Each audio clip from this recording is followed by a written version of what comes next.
Okay, we are we are recording. We I'm are so live. Well, challenged. sort of.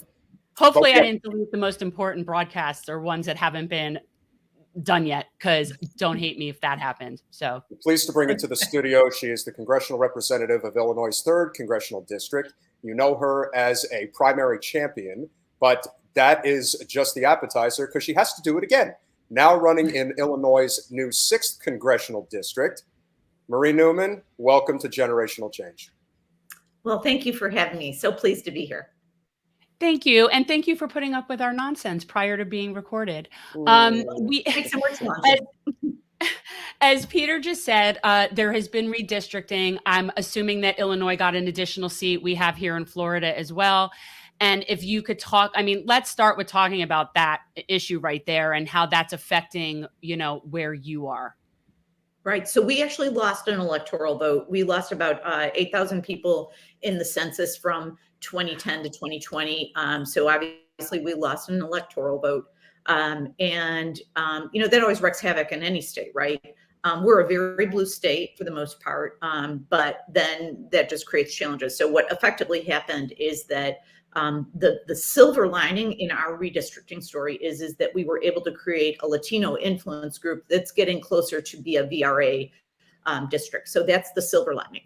Which I was the only one that was an advocate for, by the way, in the delegation. With that, that created a sheer geography issue where there was too many members of Congress for the numbers of spots, right? So they ended up double bunking Congressman Sean Casten and I. Currently, Congressman Casten has the western suburbs, and then I have the southwest portion of the city out to the southwestern suburbs. So they took about 50% of my district and smooshed it together. It's a technical term with about 20% of Casten's district to build a brand new district called the New Illinois 6, of which we are both running in now. Huh. That's so it isn't technically a primary challenger against an incumbent. These are two incumbents challenging one seat.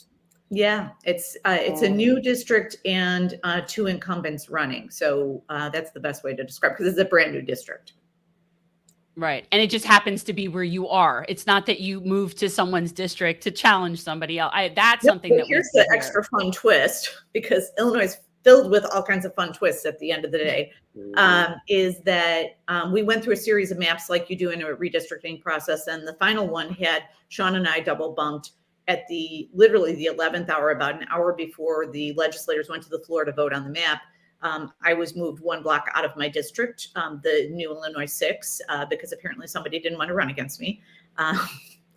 And so I then said, well, it's still 50% of my old district. It's my district, basically. I am going to run for re-election in my home district.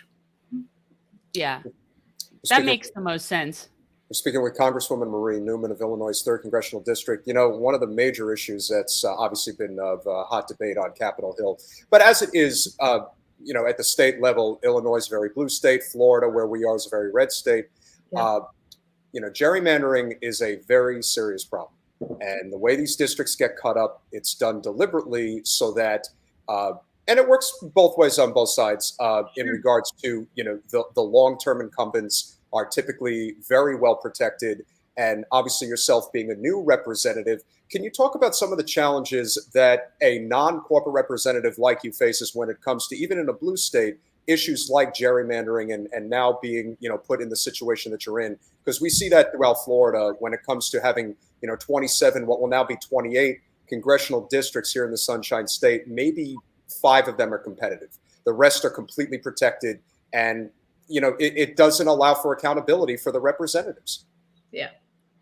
Well, gerrymandering in general is a bad idea. I'm a fan of fair maps and independent commissions. And they said, let's be honest, that creates a whole new set of problems that are challenging, but it also makes things more fair. I think that, our voting systems and infrastructure, as well as our districting mechanism, should be bipartisan or nonpartisan. But we are where we are, right? So it is a huge challenge here in Illinois because we are a blue state, and the Democrats are just as guilty as the Republicans, and we all continue to do it unless we do develop these fair. That's why I'm a fan of S1 and House 1, the For the People Act, is that it creates fairness and ends gerrymandering and makes sure that our electoral infrastructure is very fair. And as somebody who did challenge a longtime Democratic incumbent, it obviously speaks volumes. Jen, as you know, ran against Debbie Wasserman Schultz. You know of obviously a lot of other representatives. Not too far away from, geographically speaking, you're very close to, if we're being honest. I mean, Cori Bush is literally right down the road. So we do know of a lot of non-corporate challengers. That's the term that we really like to focus on. A lot of times people like to pigeonhole the whole idea that you're progressive, you're moderate. To us, it's all about, do you take that corporate special interest money or do you not? Yeah. And what has been, from your perspective, obviously first term, one thing we were not able to talk about with Representative Ro Khanna that we would love to hear from you about is, what's it like, a day in the life of a congressional representative on Capitol Hill? That's not entrenched, Yeah. That's not in the inner circle. Like, what's that like? Because I think it would be like Sisyphean. So, yeah. Well, two things. One is I am a big fan of it. First and foremost, doesn't matter if you're a Democrat, Republican, Independent, Libertarian, Green Party, whatever you are, you have to be in alignment with your district. And sometimes that means we have more conservative Democrats in spots because it's a conservative Democrat district. And nobody wants to understand that. But so there are members of Congress right now that are more conservative potentially than I am. They're in the Democratic Party. But guess what? They actually they are reflecting their district. And as much as I would like them to vote progressively on some things, they are reflecting their district. And I think that's one thing that we all have to accept as non-corporate politicians and candidates, is that let's do it for the right reasons. Let's make sure that our votes are being swayed by voters and not corporations, right? And so I just want to be clear on that note, because I don't believe every primary makes sense. Mine did, because he just wasn't reflecting the district in any way, shape, or form. And there are others that did as well. So just wanted to lay that groundwork. In terms of a day on the Hill, different than a day in the district, I like to call myself a district congressperson, because I like to solve on the ground problems like, the climate crisis has created inordinate flooding and great drama and trauma in my district, quite literally. People are losing their homes. They are going bankrupt from flooding and a number of things. So we're working on addressing stormwater, not the sexiest thing in the world, right? Postal delays are dramatic. So I have been working at the federal level with the Oversight Committee, as well as at the local level, to reduce postal delays. And we've been effective. And you know why? Because I convened everybody together. And then, things like idling, train idling, we have to reduce emissions. And so at the very granular level, we have to stop that. So in the district, I'm just on the ground all the time, working on district problems. On the Hill, I would say that I'm very entrenched in the Small Business Committee and the Transportation and Infrastructure Committee. Interestingly, those are the two most important committees that are solving the economy right now. It just really is. And so I've been thrilled to do that work. I'm a former small business person and done consulting in transportation equity and healthcare equity. So those are the things that are really exciting to me. And throughout the day, it's usually a series of meetings. I vote. I try to attend as many lectures and sit-in learning sessions as I can. But a lot of it is running around from meeting to meeting, making sure you understand the issue fully, and talking to others. Because remember, we have to sell our ideas internally too. So visiting with other members whom I don't know everybody yet. And it's a lot of work. So, yeah. But my absolute honor and pleasure, I will tell you. Yeah, I'm glad that you said that, what you said in the beginning, because this is something that we on our show, we're nonpartisan and we don't like labels. We're more about just dealing with just policies and issues. And I say it all the time, like for people that I have that are Republican friends, if they're properly representing their constituents, they're doing their job. Yeah. And I totally agree. And none of that even remotely bothers me. I only care when they're responding to certain corporations, certain PACs, certain things that are kind of nefarious and actually working against the people in the district. That's when, to me, someone is not representing. But yeah, no, I'm good with some of the conservative peeps. We have no problems there. And you obviously segued into one of the most important topics we want to cover. You mentioned transportation. We Mhm. are huge Mm. proponents of high-speed rail. Lord knows the state of Florida could really use it if we had a situation. Oh, we Florida. need help. Well, that's also the thing about Illinois. The capital is in the middle of the state versus Right. not the north end of the state. And so in Florida, it's even worse. It's all the way up in the panhandle versus, quite frankly, Orlando should be our capital. So if we did have high speed rail, that would make a huge difference. And of course, the infrastructure bill passed. There's a lot of good, there's a lot of bad. But what we would like to hear is, obviously, I believe it's about 17 to 19 billion that's going to be allocated for the state of Illinois. How is that going to benefit your constituents and the state as a whole? And is high-speed rail a project that you've been trying to work on? So high-speed rail is a forever project of mine. Didn't start with me being in Congress. So I've been looking at high-speed rail for probably 10 years. And we have some good examples. We have a lot of great examples in Europe, right? They're already doing it well. It is reducing emissions dramatically, and it is creating faster, cleaner, safer transit.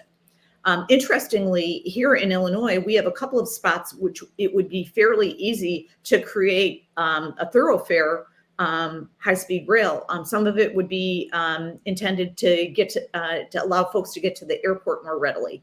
To your point, getting to and from downstate would be a lot better with high-speed rail. And there would be less cars on the road, because ideally my goal is not only to get to that 20, 30, 50% reduced emissions, but it's the how, right? And the best thing we can do is get everybody on rail or build high-speed rail, or better, both, right? So here in the Chicago area, I'm a huge fan of building shorter high-speed rail along with high-speed rail longer distance. So my ideal would be to have a Amtrak high-speed rail that goes from Washington to Seattle with stops along the way, right? But there's also an idea around the Midwest that would create this corridor between Ohio and Chicago, where there would be high-speed rail back and forth, because we have a significant amount of traffic that goes through our area in the Midwest that way, to and fro. So that would create so those are some of the test projects. In fact, I had Secretary Buttigieg out, when was it? Probably 3 months ago now. And we specifically talked about the importance of using Chicago as a high-speed rail test market. We are the center of the nation. We are the hub. I have more lines of track in my district than any other district in the nation. And we are the nexus of 2 airports, as well as all of this rail. About 1 in every 4 rail cars comes through my district every day. So we're the perfect place to do things like high-speed rail. And we are hopeful that that 17 billion we're receiving will include a high-speed rail project. We're all pitching that. I mean, our senators are working on it, and I believe the delegation is. So we're fighting for that.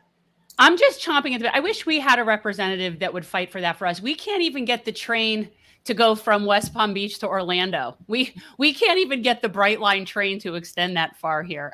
It's just sad. I am sure Representative Newman is well aware of the Florida delegation and all its problems, but we digress. Yeah, no, and I wanted to say, so I lived in Chicago for a little less than 2 years, a long time ago, when I was at Northwestern. And of all the places I've lived, I lived there the shortest, and yet it's my favorite. And I don't completely know why. I'm a Florida person, and the cold is definitely harsh, but to say the least. But I don't know. There is something about it there. It has like the best of everything. It's like it really is. It's the best of everything. And I think that I always say that it has to be that cold there. Otherwise, everyone would live there. And the fact that you guys lost a seat, lost a congressional, it makes me, in my mind, I'm thinking, that's the place to go because there's too many people here. Like I want to go in the opposite direction of where everyone seems to be going. Well, But I say this back to climate change, right? Is that yeah, we are going in the Midwest, and particularly Illinois, Michigan, Wisconsin, and Ohio. We are going to be the gem states, as I would call them, is in that we have fresh water. We're the only ones that have like just tons and tons of access to fresh water, right? We know Lake Powell and Lake Mead are going to dry up in the next 10 to 20 years, right? So the Southwest and the West have huge problems, right? And we also know that all of the southern states that have seen a migration of people there are starting to realize, wow, the catastrophic climate-driven weather is really a problem and very expensive. And creating inequities across everything from race to income to healthcare to everything, housing. So the climate crisis is not a small thing. We have to really start thinking about this in all that we do. I'm a big fan of whatever we talk about, whatever policy we're talking about, embed a climate crisis action. So my team and I always look at everything through a greener economy and equity, no matter what we're doing. And don't do it if it doesn't address those. I think that that's great. You know what? It's the holistic approach to policy, which is what we're supposed to be doing. And I think that's one of the biggest problems we have in getting things done is everything is separate. You know, like housing is here and transportation is here. And yet all of these things are connected. And it's right. And so I really appreciate that you're working in it that way. And Congresswoman, from your perspective, what would you say is going to be the biggest roadblocks to the projects you alluded to in the Chicago area and throughout the state? Yeah, I mean, well, there is a provision in the Infrastructure Act that requires a fix it first perspective. So those things that are in most dire need get fixed first. So that's actually, it's only a pragmatic issue that would prevent us from doing that. Now, remember too, that it doesn't prevent us from doing these things. It's, you know, it's a resource problem for sure. And we can start these things and continue to appropriate monies over time, federally, state, municipality, and county-wide. One of the things I'm a big fan of is looking, okay, what can be done as a starting point, and then who can we work with in the whole of government to continue into the next phases of a large transportation project. And that's what we're going to do. So we're going to fix it first, roads and bridges that have huge issues, get those done first, address high-speed rail, and address the climate crisis from a housing and transportation perspective. And we're on it. I mean, everybody's engaged. So this just made me think of something. I know you're familiar with the building collapse that happened over the summer down here in Surfside. And one of the things, obviously, is that it is based on the saltwater erosion and eroding the concrete. And these are problems that are well beyond the affordability for people that live in these buildings. So this is the problem. Like at our state level, everybody's now running around trying to impose legislation that will force the associations to act on the repairs. Yeah. I'm all for it. Let's say they want to do that. They don't have the money. They just don't have the money. And you're looking at people that are living in a 1-bedroom condo that maybe they've had for 25 years. They probably have no mortgage. They can't afford a $300,000 assessment to their unit. So I look at like all of the beach and all these areas are going to be empty. It's going to be like a ghost town. And I feel like Chicken Little, but I'm like, these guys cannot afford it. This is going to require like a federal I mean, the state can't even deal with it. I mean, the insurance company, like, so how do we deal with this? Yeah, I'm certainly not as acclimated to your issue there, but based on what you've described I think that this is a whole of government situation in every single state, is that it is incumbent upon members of Congress and senators to convene state legislators as well as county officials and to figure out the engineering and prevention mechanism first. I imagine your folks along all those beach fronts engaging engineers and public works officials to make sure what can we do right away to secure some of these buildings in its underpinnings, right? And all of their foundational elements. I'm sure they're working furiously on that. So that has to be done. But as part of FEMA money and EMA money and all of the other climate crisis money, those are the projects that should be addressed first, because safety is number one. Safety is always number one. But maybe as we do that, we can walk and chew gum at the same time and be adding more greener materials to all of those kind of reinforcements as we go. So I'm hoping that's how your state is addressing it. But nationally, that's what I say has to happen in every state and then nationally. Yeah. We don't call ourselves Florida for nothing. So unfortunately, we've got some issues. I mean, look, I look at people that are running around and saying, yeah, we need to fix it. But then on the other hand, they don't stop building and developing. They just don't stop. It's like they haven't brought our current infrastructure up to date with the current population and they just don't stop developing. Yeah. And so I look at that and I wonder how this isn't going to end well. Right. I mean, it's just not going to end well. It's incumbent upon your state officials to put a moratorium on it till we figure out. It's not that we're stopping economic development. It's that we're temporarily readjusting to make those projects move forward first. Right. What is wrong with saying we're having a moratorium on non-essential development? Why is that so complicated? Because Florida is its own animal. I'm sure that is something that most people know. We are definitely... You can't drink money. And when we start running out of fresh water down here because of overdevelopment, which is happening, this is what I keep saying. They could keep building, but there's not going to be enough fresh water for everybody. So that could be a problem. Everyone's going to be in Illinois, I'm telling you. Yeah. Well, that's why we encourage people like you to run, Jen. That's the whole point. And I would very happily move back into my little old apartment in Evanston on Greenwood. Oh, nice. Well, there you go up there and help the Congresswoman make sure that she wins election in District 6. So there you might have an opportunity to make a little trip up there. So one of the last things we do want to touch upon, because obviously people get extremely frustrated with the lack of movement on Capitol Hill. Goes without saying. We are very strong advocates, as you are, for Medicare for all. We know that it is not going to, it's not going to pass on Capitol Hill without some type of an outward movement of immense momentum. And one of the things that has been happening is they have been developing a lot of momentum at the state level.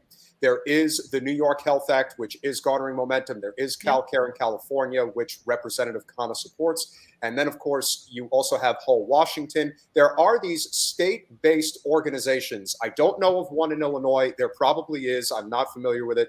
But a lot of these state-based organizations are really starting to focus on this idea of maybe we do need to pass this at the state level. That's how it worked for marriage equality. That's how it's working for cannabis. We're guessing that this is probably, and as you know, being in Illinois, that's how they passed it in our neighbors to the north. They passed it in Saskatchewan first, and then eventually they moved it all throughout Canada. I'm guessing that that's probably how we're going to have to do it here in the States. How do you feel about that?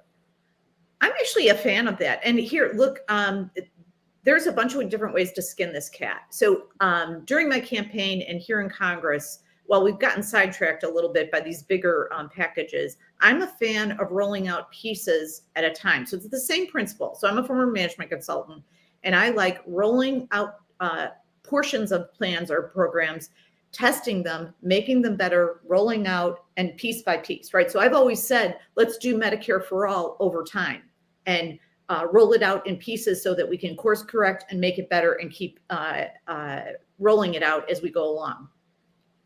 We could do it that way nationally, right? Or we could roll it out state by state, and we could do the same thing. We could roll it out in pieces within the state structures and keep going that way. Either of those and both of them could work. And I'm a fan of both. In fact, last night in our Progressive Caucus meeting, I had the same, or actually 2 nights ago, we had the same discussion. It's like, okay, we're going to get Build Back Better done likely this week. We need to turn our attention back to healthcare inequity, 100%, and really be on that issue as a priority. So we're hoping we can get back to that business soon. And both of those ideas, I think, are workable, and they take time, but that's how we do it in the U.S. Yeah, nothing happens very quickly. It's like watching paint dry. Sometimes. Well, there you go, ladies and gentlemen. Another federal congressional representative who says if you can get it through the states first, do it. So yeah. Well, it's you do what you get, do what works to help the most people in the best amount of time you can. I mean, that's the whole point. One thing I did want to tell you, and we're not going to go there in any way. I'm just going to tell you that I really admire your graciousness in dealing with certain people. Okay. Like I really, really do. And I just would say that I don't know that I have that capability. So I just want to say like very, very, very grateful that there's people like you. The Congresswoman that you share office space with across the hall, the simplest way I would put it is she does not take her job seriously. And unfortunately, there's a lot of people on the Hill who do not take their job seriously. She just makes it infinitely worse because she craves the spotlight. And that is not why you were elected. That's not why you're on Capitol Hill. We greatly admire the fact that not only are you a great representative, but you are somebody who only gets to the spotlight when it's absolutely necessary.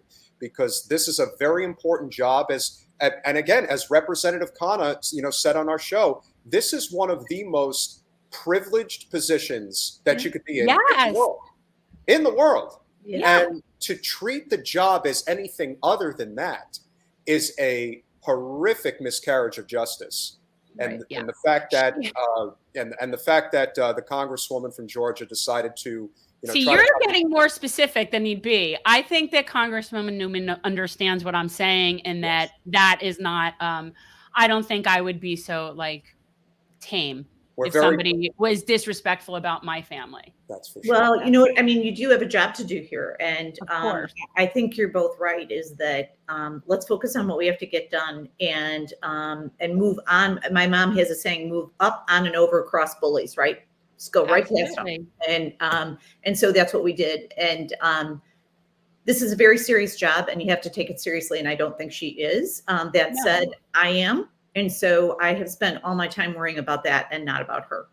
That's awesome. I think that's great. As you should. Yes, we cannot thank you enough for coming on the podcast today. What is your website? How can people get involved and assisting your campaign? This is grassroots all the way, so we want to provide any assistance we can.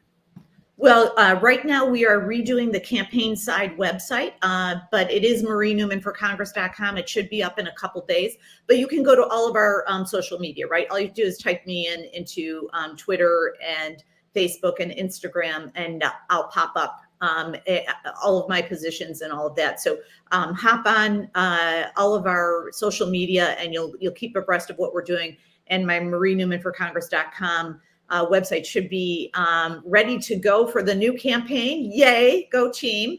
And can't wait to get started. We know you're a busy lady. You have to get back to the Hill. Have a very happy Thanksgiving and happy holiday season. Thank you so much. You too. We'll see you Have a great day, guys. Bye. Bye.